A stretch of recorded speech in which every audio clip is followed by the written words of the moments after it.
she's going to come up and worship with us, and she's going to tell us a little bit about what she's going to do, and you guys enjoy.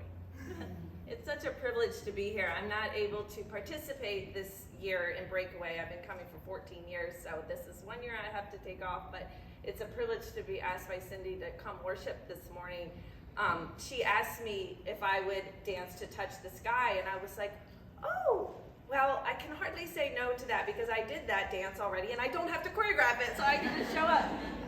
And I didn't even know if she had been here, but she was actually here and she saw it, and that's why she asked. But unbeknownst to her, it was exactly 7 years ago this month that I did that dance. And 7 is my favorite number. If you guys know me, that is my favorite number. God's one of them, I think. But so in that 7 years, a lot has transpired. And I started to reflect it on the other day, and it was like, wow, that's a lot of high moments, rejoicing and good stuff, and a lot of the lowest points of my life.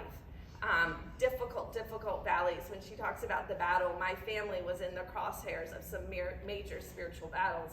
And so for me, prayer has been a lifeline. It's not a negotiable. It's not something that I do obligatory. It literally is, I start my face with my face on the ground, and that's where I'm going to start this dance. But the lyrics to this song are really, really powerful because it talks about connecting to God, but it also talks about us laying down our lives. And of course, I've reflected on that too, because I don't do that perfectly. And this song talks about it, but it's kind of like an aspiration, right? It's not something I do perfectly. Sometimes I do it well, sometimes I blow it. And the good news of the gospel is that Jesus laid down his life perfectly. So he already did it. And so that's what gives me joy and hope.